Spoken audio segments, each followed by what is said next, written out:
ও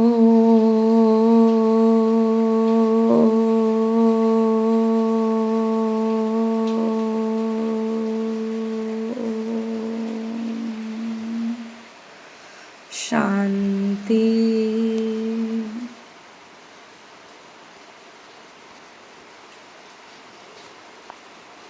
26/8/2024 প্রাত মুরলি।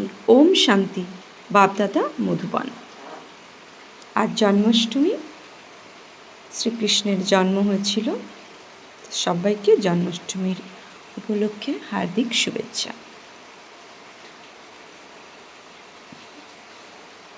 তো সবাই আমরা আজকে সারাদিনে ছোট্ট শ্রীকৃষ্ণের সাথে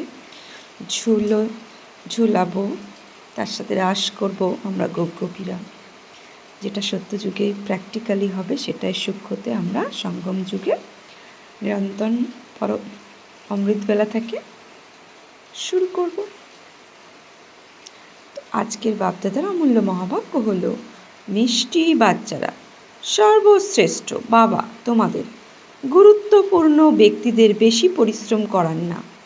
তিনি বলেন, শুধুমাত্র দুটো শব্দ স্মরণ করো, আলফ আর বে, আল্লাহ আর বাদশাহী। প্রশ্ন: আত্মাদের পিতার মুখ্য কর্তব্য কোনটি,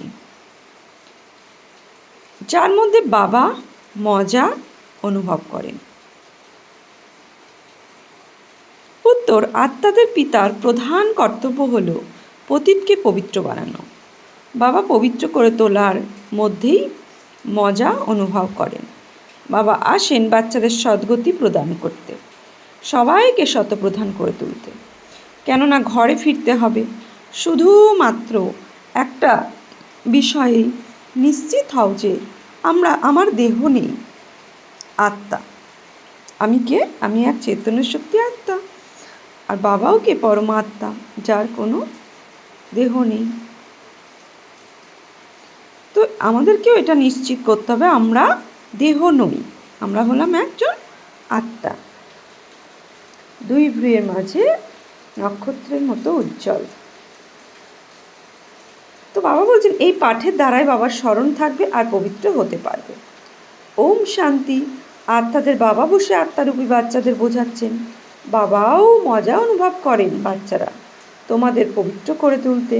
সেই জন্যই বলে থাকেন, পতিত পাবন বাবাকে স্মরণ করো। সবার সদ্গতি দাতা একমাত্র বাবা, আর কেউ নয়। এটাও তোমরা বুঝেছ। এখন অবশ্যই ঘরে ফিরে যেতে হবে। পুরুষার্থ বেশি করার জন্যই বাবা বলেন, স্মরণের যাত্রা অবশ্যই প্রয়োজন। স্মরণের দ্বারাই পবিত্র হবে। তারপর ঈশ্বরীয় পড়াশুনোও করতে হবে। সর্বপ্রথম অলৌকিক বাবাকে স্মরণ করো, তারপরেই বাদশাহী, যার জন্য তোমাদের ডাইরেকশন দেওয়া হয়। তোমরা জানো কিভাবে 84 জন্মগ্রহণ করে থাকো। শতপ্রধান থেকে তমপ্রধান হয়ে পড়ো, সিঁড়ি দিয়ে নিচে নামতে থাকো। এখন আবার শতপ্রধান হতে হবে। সত্য যুগ হলো পবিত্র দুনিয়া, ওখানে একজনও পতিত থাকে না। সত্য যুগে এসবের কোনো অস্তিত্বই নেই। প্রধান বিষয়ই হলো পবিত্র হওয়া। এখন তো পবিত্র হও, তবেই তো নতুন দুনিয়াতে যেতে পারবে আর রাজত্ব করার উপযুক্ত হতে পারবে। সবাইকেই পবিত্র হতে হবে। এখানে পতিত থাকেই না, ওখানে পতিত থাকেই না। যারা এখন শতপ্রধান হওয়ার জন্য পুরুষার্থ করছে, তারাই পবিত্র দুনিয়ার মালিক হতে পারবে। প্রধান বিষয়ই হলো বাবাকে স্মরণ করলেই শতপ্রধান হতে পারবে। বাবা কোনো পরিশ্রম করান না, শুধু বলেন নিজেকে আত্মা মনে করো। বারংবার বলেন, সর্বপ্রথম এটাই নিশ্চয় করো যে আমরা দেহ নই, আমরা আত্মা। প্রসিদ্ধ ব্যক্তিরা বেশি পড়ে না, দুটো শব্দই সার বুঝিয়ে দেয়। গুরুত্বপূর্ণ ব্যক্তিদের দিয়ে পরিশ্রম করানো যায় না। তোমরা জানো শতপ্রধান থেকে তমপ্রধান হতে কত জন্ম লেগেছে? 84 জন্ম লেগেছে। 63 জন্ম বলতে পারো না, 84 জন্ম লেগেছে। এটা তো নিশ্চয়ই হয়েছে, তাই না, যে আমরা শতপ্রধান ছিলাম। তো সত্যতে 8, ত্রেতাতে 12, দাপরে 21 আর কলিতে 42 আর বর্তমানে ব্রাহ্মণ জন্মর 1 জন্ম। তো এই 84 জন্ম লেগেছে আমাদের তমপ্রধান হতে। এটা তো নিশ্চয়ই হয়েছে, তাই না, যে আমরা শতপ্রধান ছিলাম, স্বর্গবাসী অর্থাৎ সুখধামের মালিক ছিলাম। সুখধাম যাদের ছিল তাদেরই আদি সনাতন দেবী দেবতা ধর্মের বলা হয়। তারাও মানুষ ছিল, কিন্তু দেবী গুণ সম্পন্ন ছিল। এই সময় আসুরি গুণ সম্পন্ন মানুষ। শাস্ত্রে তো লেখা আছে অসুর আর দেবতাদের মধ্যে যুদ্ধ হয়েছিল, তারপরে দেবতাদের জন্য স্থাপন হয়েছিল, দেবতাদের রাজ্য স্থাপন হয়েছিল। এসব কথা বাবাই বসে বোঝান। তোমরা প্রথমে অসুর ছিলে, বাবা এসে ব্রাহ্মণ তৈরি করেছেন, তারপর ব্রাহ্মণ থেকে দেবতা হওয়ার যুক্তি বলে দিয়েছেন। অসুর আর দেবতাদের মধ্যে লড়াইয়ের কোনো প্রশ্নই নেই। সত্যিকারের সিংবালা অসুর, সে অসুরের সাথে দেবী দেবতার সাথে কোনো লড়াইয়ের প্রয়োজন নেই।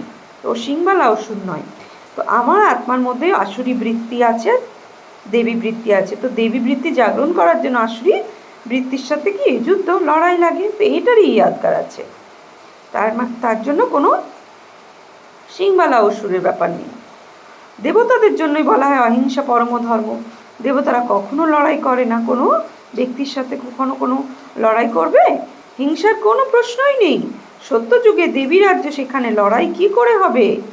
সত্যযুগে তো দেবী দেবতা, তো দেবী দেবতারা লড়াই কি করে করবে? তো বাবা বলছেন এখানে এসে অসুরের সাথে লড়াই করবে, নাকি অসুর দেবতার কাছে গিয়ে লড়াই করবে? এটা তো হতেই পারে না।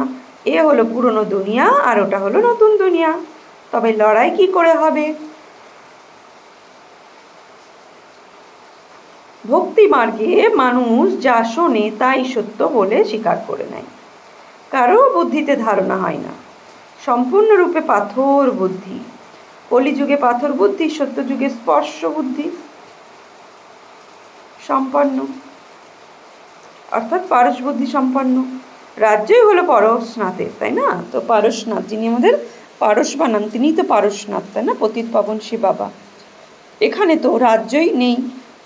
দাপরের রাজারাও অপবিত্র ছিল, অনেক রত্ন জড়িত মুকুট ছিল, লাইটের ছিল না, অর্থাৎ পবিত্রতারও ছিল, আত্মার ওপর পবিত্রতার লাইটের মুকুট ছিল।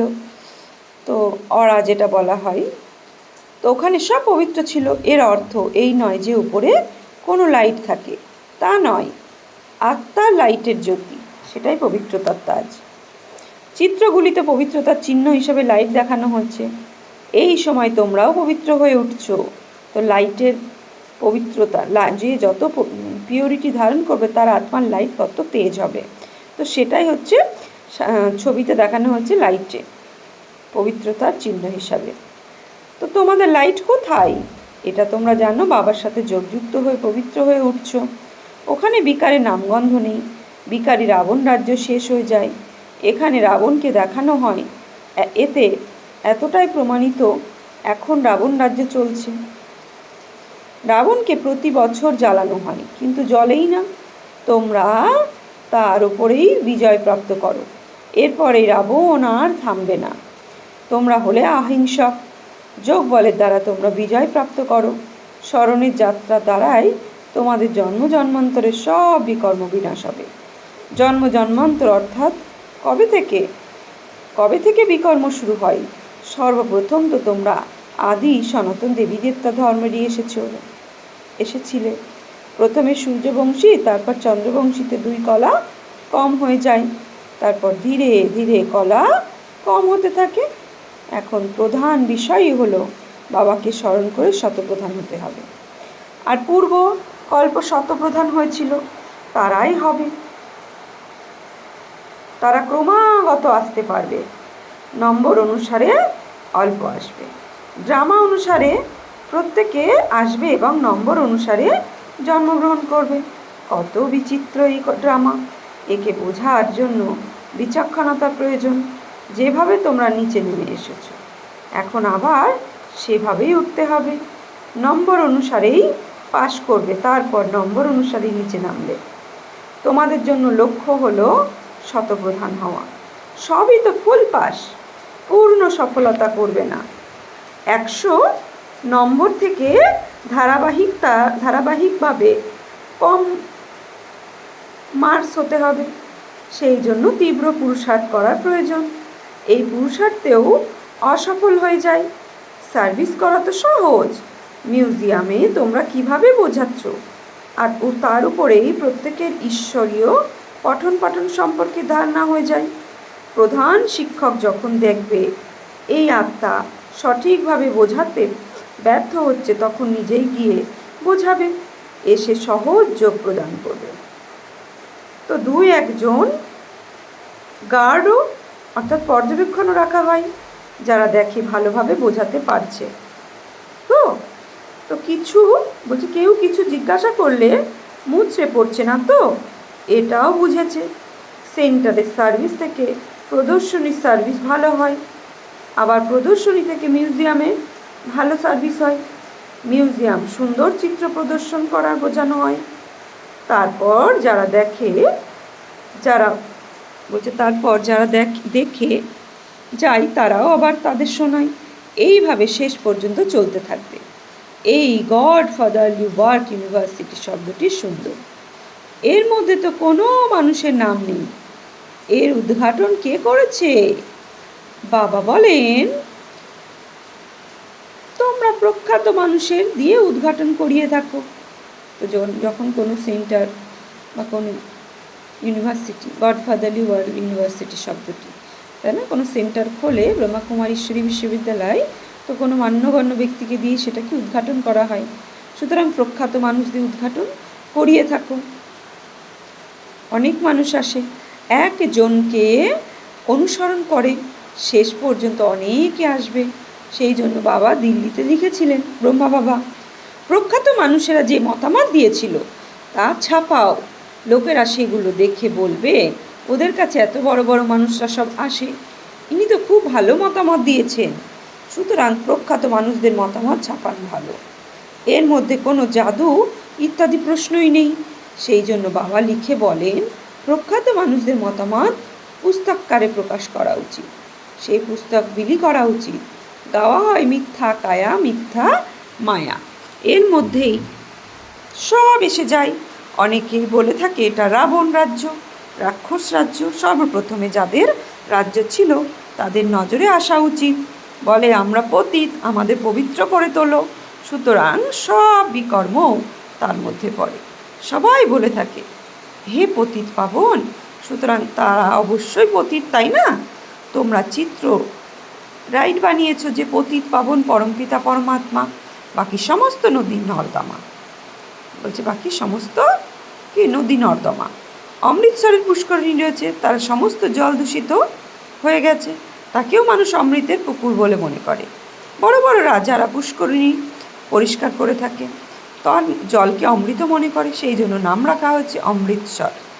অমৃত তো গঙ্গা, জলকেও বলে থাকে, কিন্তু এই জল এতই ময়লা যে কিছুই বলার নেই। বাবা ব্রহ্মা বাবা এই নদী ইত্যাদিতে স্নান করেছেন, ভীষণ দূষিত ময়লা এর জল। মানুষ নদীর তীরে মাটিতে শরীরে মেখে, বলছে মানুষ নদীর তীরের মাটিও শরীরে মেখে স্নান করে। বাবা তো অনুভবী, তাই না? বাবা দেখেছে, এগুলো অনুভব করেছে। ব্রহ্মা বাবাও অনুভবী, পুরনো শরীরকে বেছে নেন। তো শিব বাবাও অনুভবী যে পুরনো শরীর ব্রহ্মার শরীরকে বেছে নিয়েছে। ব্রহ্মা বাবার মতো অনুভবী কেউ হতে পারে না। বিখ্যাত সব ভাইসরয় রাজাদের সাথেও সাক্ষাৎকারের অনুভব ব্রহ্মা বাবার ছিল। বড় বড় রাজা মহারাজাদের সাক্ষাৎকারেরও অনুভব ছিল। বাবা জোয়ার বাজরা বিক্রি করতেন, 4-6 আনা উপার্জন করতে পারলে শৈশবে তিনি অত্যন্ত খুশি হতেন জোয়ার বাজরা বিক্রি করে। এখন দেখো তিনি কোথায় পৌঁছে গেছেন। গ্রামের একজন সাধারণ ছেলে কি হতে পারে? বাবাও বলে থাকেন আমি সাধারণ শরীরে প্রবেশ করি, এ তো নিজের জন্মকেও জানে না, কিভাবে 84 জন্মগ্রহণ করে। শিব বাবা বলছে ব্রহ্মা তো নিজের জন্মকেও জানতেন না, কিভাবে 84 জন্মগ্রহণ করেছে। একজন সাধারণ ছেলে হয়ে উঠল। এইসব বাবা বসে বোঝান। না কৃষ্ণের কোনো চরিত্র আছে, না কংসের রয়েছে। কলসি ভেঙে ফেলা ইত্যাদি যা কিছু কৃষ্ণ সম্পর্কে বলা হয়েছে সমস্তটাই ভুল। বাবা দেখো কত সহজভাবে বুঝিয়ে বলেন। মিষ্টি মিষ্টি বাচ্চারা উঠতে বসতে তোমরা শুধু মাম একম স্মরণ করো। আমি উচ্চ থেকে উচ্চতম, সব আত্মাদের পিতা। তোমরা জানো আমরা সব আত্মারা ভাই ভাই, আর উনি আত্মাদের পিতা। আমরা সব ভাইরা এক বাবাকেই স্মরণ করি। উনি হলেন ভগবান। সবাই বলে হে ঈশ্বর, কিন্তু কিছুই জানে না। বাবা এসে নিজের পরিচয় দিয়েছেন ড্রামার প্ল্যান অনুসারে। এই সময়কে গীতার যুগ বলা হয়ে থাকে, কেননা বাবা এসে জ্ঞান প্রদান করে, যার দ্বারা তোমরা উত্তরণের পথে উঠে শ্রেষ্ঠ হয়ে ওঠো। আত্মার শরীর ধারণ করে কথা বলে।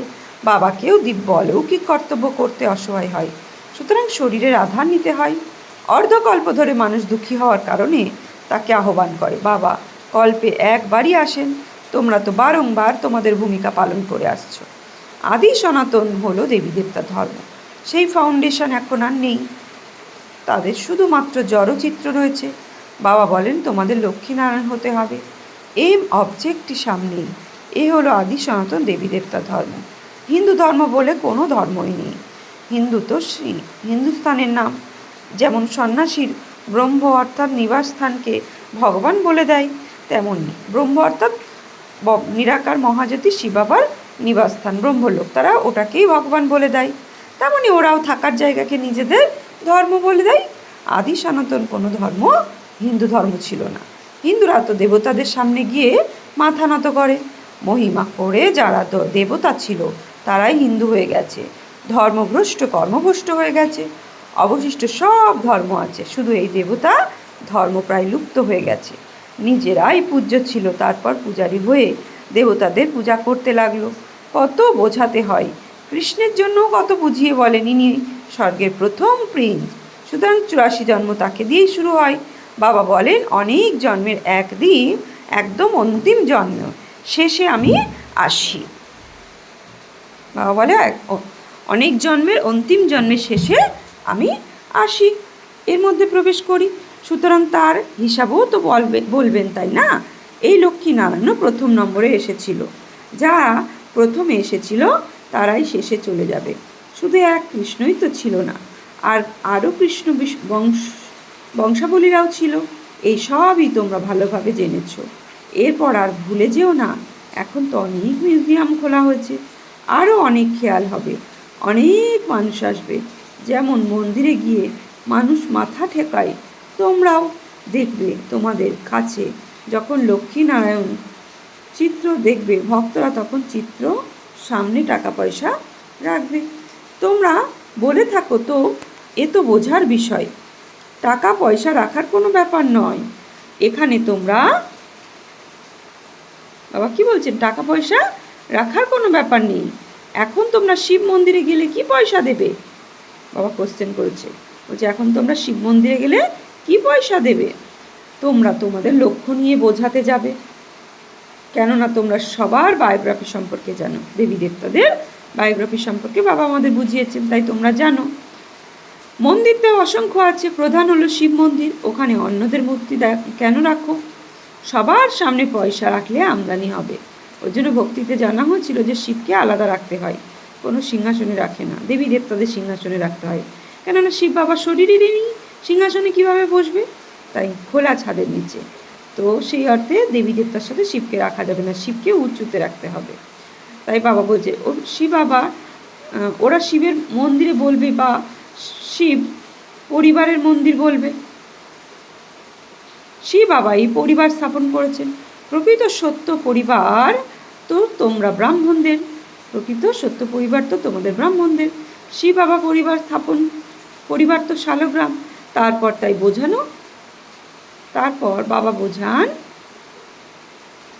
না, তারপর ভাই বোনদের পরিবার হয়ে যায়। প্রথমে ভাই ভাই ছিলে, তারপর বাবা আসেন যখন তখনই ভাই বোন হয়ে যাও। তারপর তোমরা সত্যযুগে চলে আসো, সুতরাং ওখানে পরিবারের বুদ্ধি পাই। সুতরাং ওখানে পরিবারেও বৃদ্ধি পায়, ওখানেও বিবাহ হয়, তার ফলে পরিবারও আরও বৃদ্ধি পেতে থাকে। ঘর অর্থাৎ শান্তিধাম যখন আমরা আত্মারা থাকি তখন আমরা সবাই ভাই আর এক পিতা। তারপর এখানে প্রজাপিতা ব্রহ্মার সন্তান, ভাই বোন, আর কোনো সম্পর্ক নেই। তারপর রাবণ রাজ্য শুরু হলে অনেক জনসংখ্যা বৃদ্ধি পেতে থাকে। বাবা সমস্ত রহস্য বুঝিয়ে থাকেন। তারপর বলেন, মিষ্টি মিষ্টি বাচ্চারা, বাবাকে স্মরণ করলে জন্ম জন্মান্তরের পাপের বোঝা নেমে যাবে।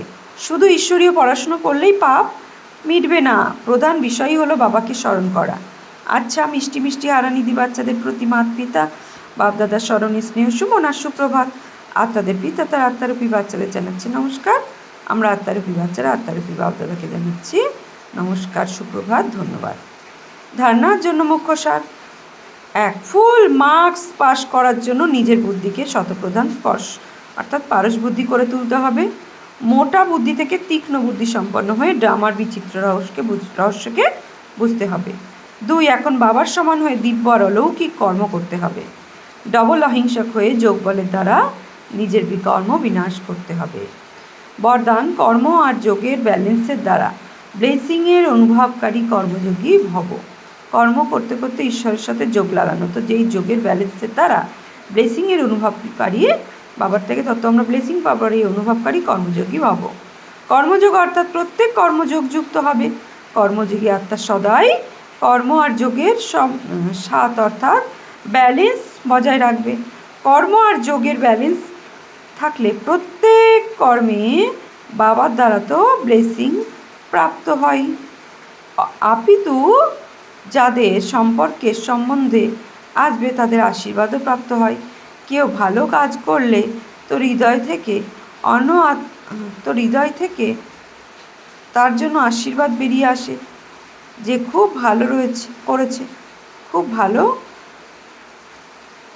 বলাই হলো আশীর্বাদ। যদি কেউ বলে খুব ভালো, সেটাই তার কাছ থেকে আশীর্বাদ পাওয়া। স্লোগান: সেকেন্ডে সংকল্পগুলিকে স্টপ করার অভ্যাসী কর্মাতীত অবস্থাকে সমীপে নিয়ে আসা। সেকেন্ডে সংকল্পগুলিকে স্টপ করাই হচ্ছে কর্মাতীত অবস্থাতে সমীপে নিয়ে আসা। তো আজকে সমান নেব আমি অনুভবকারী কর্মযোগী আত্মা। আমি কর্মযোগী আত্মা। ওম শান্তি।